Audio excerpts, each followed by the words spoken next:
Good morning, everyone. I decided to go live this morning and give you guys a little bit of a couple tips on how you know if your essential oils are pure or not. In the United States, you can have about, I think it's 5 to 10% of the essential oil in a container, and it can be classified as pure when in fact it's not 100% pure, and they can still label it that. So I am just going to give you guys just a couple of easy little tips on how you can determine if the essential oils you are using are pure. One of the clues is when you buy a bottle of essential oils, it is in a glass container. As you can see, this is a glass container. That is one of the first tips. Okay, the second tip is it should be in a dark glass container. Now, this one is too, I'm not going to try not to show very many names, but this is also in a glass dark container. However, this one is not. This one is in a clear glass container.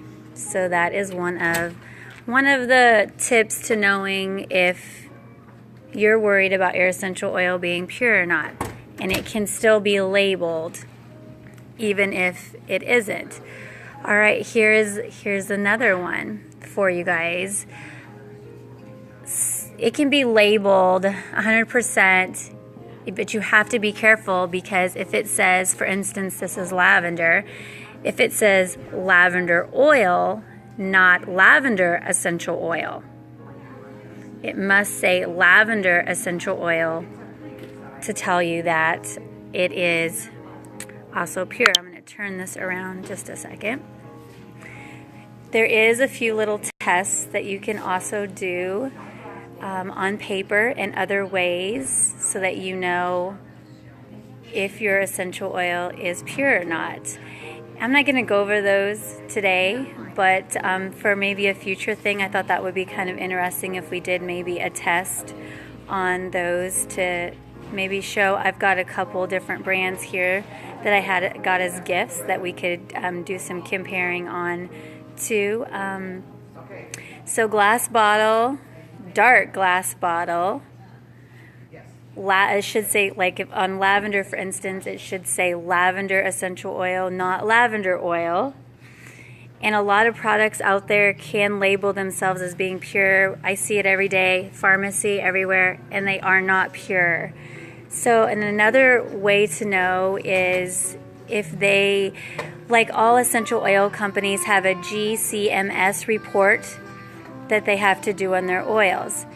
So, hi Jessica and hi Joy, how are you guys this morning? Thanks for joining me.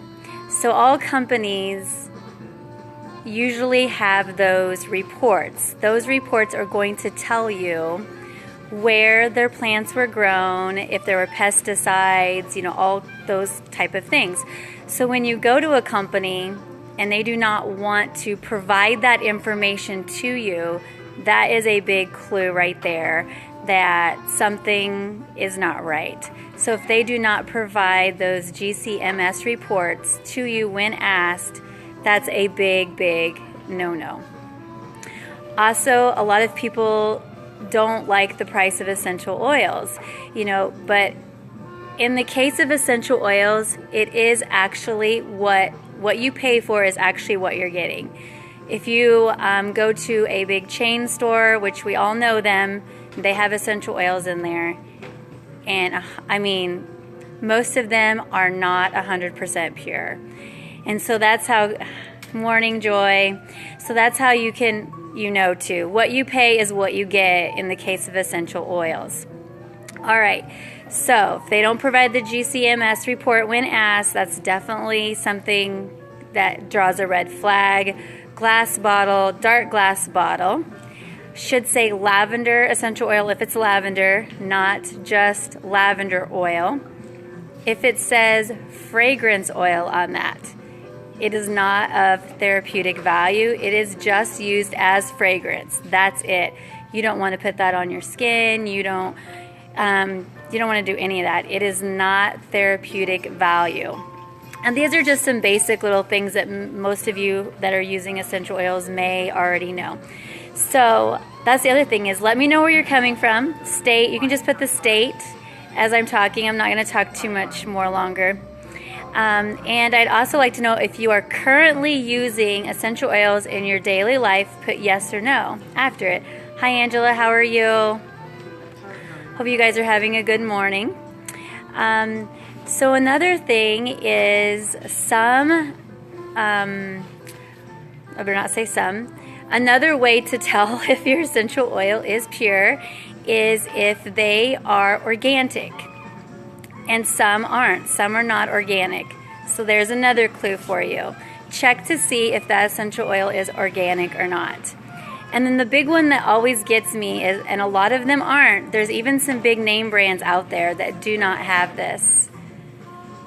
Alabama, I'm in Nebraska, Angela. Haven't been to Alabama yet. So here is another really big clue, is they should be wild crafted. And wild crafted is, I gotta be a little bit quieter, I'm in an event.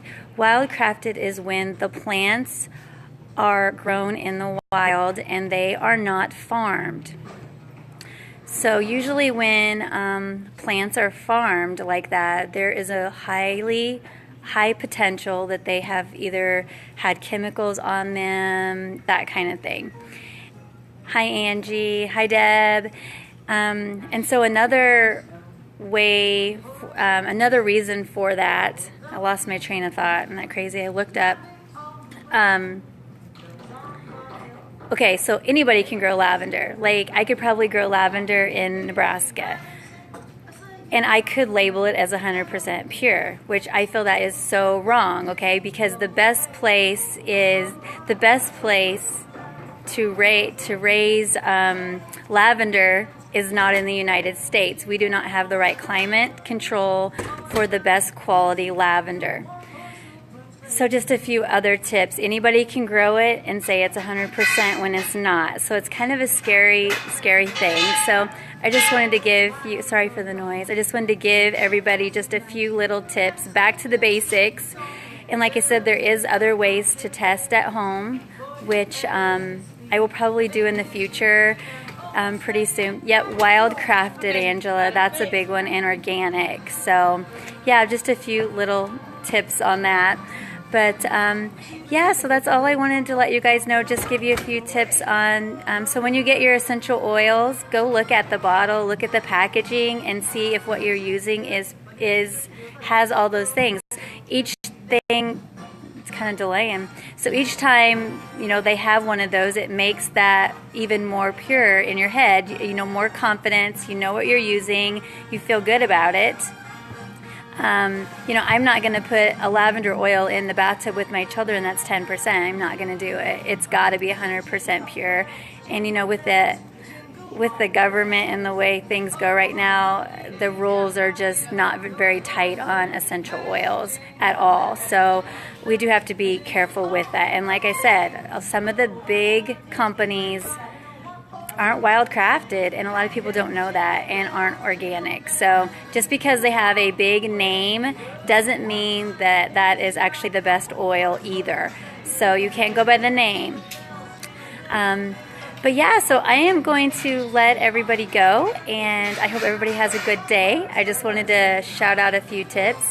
Thanks for commenting, Angela. I appreciate it. It's a little early for me today too. But yeah, and if you guys have any questions or need any help, shoot me a message. I'd be free to talk to you guys about it. I'm here to, oh, thanks, Angela. Yeah, I'm excited. It's in my hometown, so it's going to be a good day today. I'm going to go back over here and show you again. I'm not going to show the brands. This is the one I currently use. You can see that it's dark glass. This one, I don't use this one. A friend gave this one to me. Another thing that you can look for also is, now see, here's a clean. This is actually a fragrance oil. And this actually came from Walmart. And some people think that this has a therapeutic value, and it doesn't. This is just to smell. That's it. Not put on your skin or anything like that. I keep losing my train of thought today. But yeah, so I mean, you have to be very careful when you're applying, putting in the bathtub with your children. I mean, I use these every day, every single day in our family.